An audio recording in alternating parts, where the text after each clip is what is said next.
Ibu absen terlebih dahulu. Yang pertama ada Aira Laila Anggraini, Denny Saputra, Eka Julia Ramadhani, Ibrahim Alvaro Gavier, M. Alia Bianto, M. Revano, M. Rafa Adi Setia, Nasya Biris Alfian, Nasya Putri Syafira Nur Azhara. Masuk semua ya?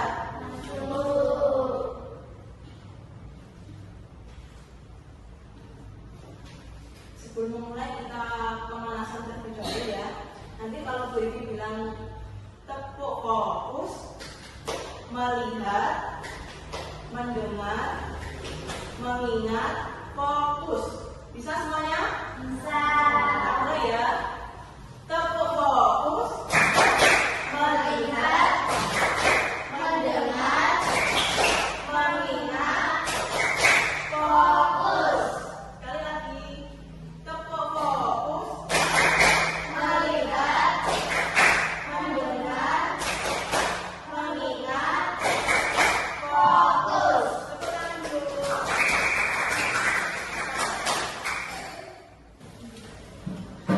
Anak-anak, apakah kalian pernah membaca dongeng? Yang pernah? Cerita dongeng apakah yang kalian sukai? Mulai dari sini. Cinderella. Cinderella. Cinderella. Lanjut. Lanjut. Lanjut. Kenapa kalau kamu suka dongeng Cinderella? Apa ceritanya menarik atau gimana? Menarik. Seperti apa? Lucu. Cantik. Nah, selanjutnya akan dijelaskan mengenai materi dongeng. Pengertian dongeng merupakan sebuah cerita khayalan atau cerita yang tidak benar-benar terjadi. Pada umumnya, dongeng memiliki sifat menghibur dan mengandung nilai pendidikan. Dongeng ini sendiri dikarang dan diceritakan kembali secara berulang-ulang oleh orang. Cerita tersebut dibuat karena terinspirasi dari suatu peristiwa. Nah, ciri-ciri dongeng ada 5. Yang pertama adalah disebarkan secara lisan, kemudian terdapat beraneka ragam macam versi, yang ketiga terdapat beraneka macam versi, yang keempat mempunyai pola, dan yang kelima adalah memiliki sifat kronologis atau logika. Selanjutnya adalah struktur dongeng. Yang pertama adalah pendahuluan. Pendahuluan merupakan bagian pengantar yang berada dalam sebuah dongeng. Bagian ini umumnya dibuat untuk menggambarkan secara ringkas isi dari cerita dongeng. Kemudian yang kedua adalah isi peristiwa. Isi peristiwa merupakan bagian utama dan terpenting dalam suatu dongeng, di mana isinya menggambarkan tentang kejadian secara berurutan. Kemudian yang terakhir adalah penutup. Penutup merupakan bagian akhir yang terdapat dalam sebuah dongeng dan pada umumnya berisi tentang pesan moral dan juga kata penutup. Selanjutnya adalah unsur-unsur dongeng. Yang pertama adalah tema. Tema merupakan gagasan maupun ide utama yang mendasari suatu dongeng. Ada 2 jenis tema di dalam sebuah cerita, di antaranya cerita tersirat, dan juga cerita tersurat. Yang kedua adalah latar. Latar merupakan keterangan tentang ruang, waktu, dan juga suasana pada saat terjadinya peristiwa di dalam sebuah karya sastra. Kemudian yang ketiga adalah alur. Alur merupakan urutan peristiwa yang ada di dalam sebuah dongeng yang saling berkaitan berdasarkan hubungan sebab akibat. Pemahaman alur akan memudahkan para pembaca untuk mengerti dan juga memahami suatu peristiwa di dalam sebuah cerita. Kemudian yang keempat adalah tokoh. Tokoh merupakan para pelaku di dalam sebuah dongeng yang memeran berbagai peristiwa dalam cerita. Kemudian yang kelima adalah penokohan. Penokohan merupakan cara pengarang dalam menampilkan beberapa tokoh dengan watak di dalam cerita dongeng, baik itu sifat, karakter, maupun kondisi fisik para tokoh. Kemudian yang keenam adalah sudut pandang.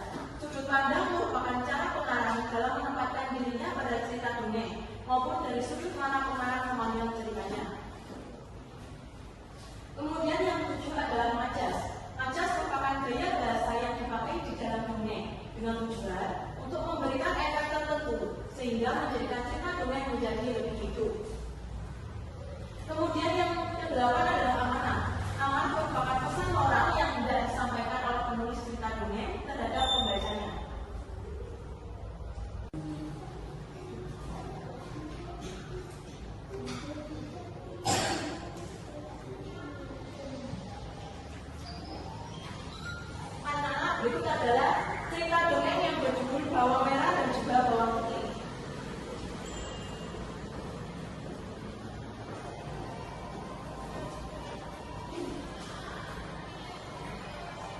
Pada zaman dahulu kala, di sebuah desa yang subur, tinggallah seorang pedagang kaya bersama anak perempuannya yang bernama Bawang Putih.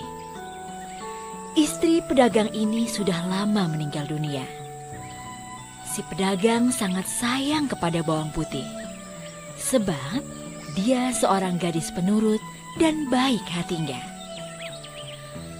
Suatu hari setelah si pedagang pulang dari bepergian, dia membawa seorang ibu dengan anak gadisnya. Si saudagar hendak menikahi ibu ini. Maka Bawang Putih pun memiliki ibu tiri dan kakak tiri yang bernama Bawang Merah. Saat ayahnya pergi berdagang, maka ibu tiri dan Bawang Merah akan menyuruh-nyuruh Bawang Putih, layaknya seorang pembantu. Bawang Putih melakukan semua pekerjaan yang disuruh ibu tirinya, dari membersihkan rumah, memasak, mencuci baju, atau mencari kayu bakar. Jika pekerjaan Bawang Putih tidak beres, ibu tirinya akan menghukumnya dengan tidak memberinya makan. Setiap pagi akan terdengar teriakan ibu tiri dan Bawang Merah bergantian. Hei, Bawang Putih, cuci bajuku! Belum selesai mencuci baju, Bawang Putih sudah dipanggil ibu tirinya. Bawang Putih, siapkan sarapan. Kami sudah lapar. Baik, Bu. Karena Bawang Putih sering bekerja dan dihukum, tubuh Bawang Putih jadi kian kurus. Suatu hari ayah Bawang Putih pulang ke rumah dan jatuh sakit. Sakitnya sangat parah. Bawang Putih sangat sedih karenanya. Dia tidak pernah meninggalkan ayahnya sendiri. Namun apa daya, Tuhan berkata lain. Ayah Bawang Putih pun meninggal dunia. Ayah, jangan tinggalkan Bawang Putih. Ayah. Bawang Putih menangis sedih. Ibu tiri dan Bawang Merah justru kegirangan karena rumah dan harta ayah Bawang Putih menjadi milik mereka. Lihat Bawang Merah, akhirnya dia meninggal juga. Iya, Bu, kita akan kaya.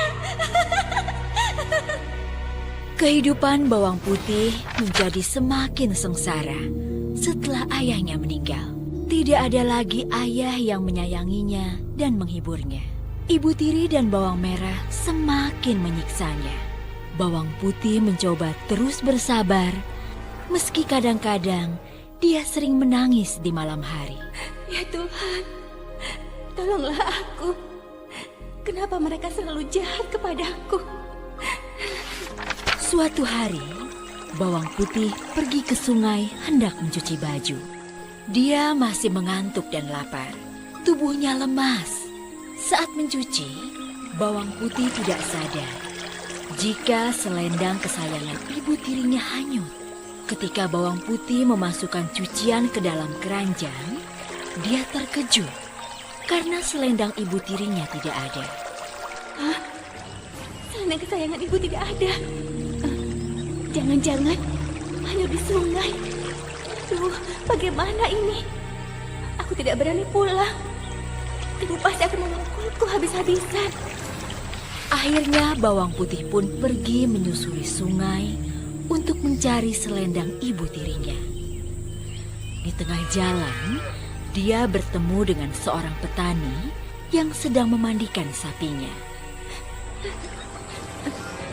Paman, apakah Paman melihat selendang berwarna merah hanyut di sungai?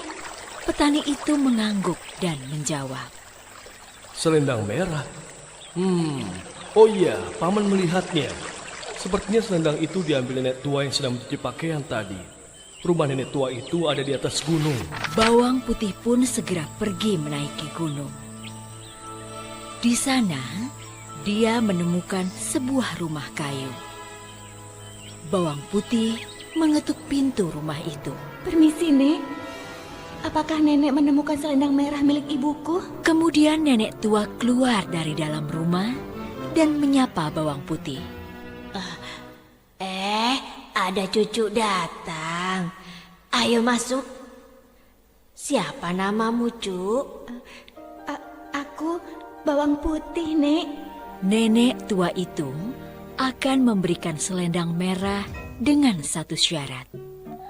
Bawang putih harus membantunya terlebih dahulu. Bawang putih bersedia. Selama seharian, bawang putih membantu si nenek memasak, mencari kayu bakar, membersihkan rumah, dan mencuci baju. Bagi bawang putih, semua pekerjaan itu tidak berat, sebab dia sudah terbiasa melakukannya. Tibalah waktunya bagi bawang putih untuk pamit pulang. Saat melihat Chandra Kirana sedang memasak, Raden Inu segera masuk rumah dan terkejutlah Chandra Kirana. Hah? Raden Inu Kertapati? Anak-anak, setelah kalian melihat dongeng beruang merah dan beruang putih, apakah ada yang tahu mengenai unsur implisit yang terkandung di dalam cerita beruang merah dan juga beruang putih? Silakan, Kak Azul.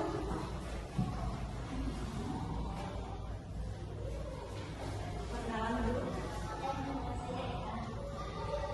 Bebas. Tema atau cerita mengalahkan kejahatan. Setting di sebuah desa. Tokoh bawang putih, bawang merah, ibu bawang merah. Tokohan bawang putih, bawang merah. Sabar, tetap benih. Bawang merah bermuka dua jalan sombong. Ibu bawang merah bermuka dua sombong. Lalu maju karena terdiri dari orientasi sudut pandang. Amanat, sebaiknya jadi orang dengan cara seperti bawang merah dan putihnya, karena itu akan merugikan kita sendiri dan seharusnya kita dapat mencoba berlaku bawang putih yang sangat sabar dan tabah dalam menjadi bawang merah dan putihnya yang hujan. Tepuk tangan, berjaya. Nah, anak-anak, itu adalah unsur intrinsik yang terdapat di dalam dongeng bawang merah dan juga bawang putih. Tadi ada apa aja?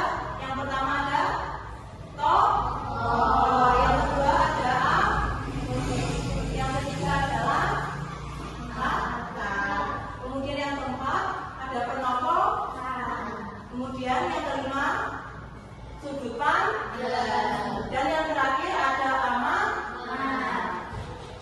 Selanjutnya ibu akan bagikan LKPD.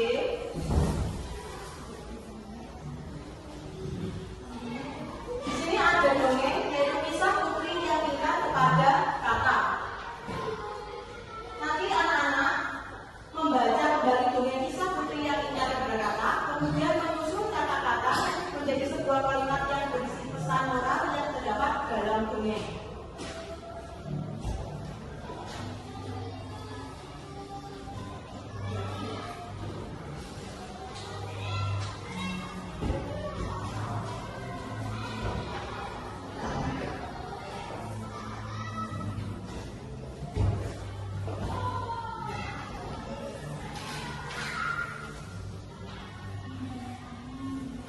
Apakah ada yang ditanyakan anak-anak? Sudah jelaskan tugasnya? Tidak. Sudah.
Demikian yang boleh disampaikan. Mohon maaf apabila ada salah kata. Demikian, wassalamualaikum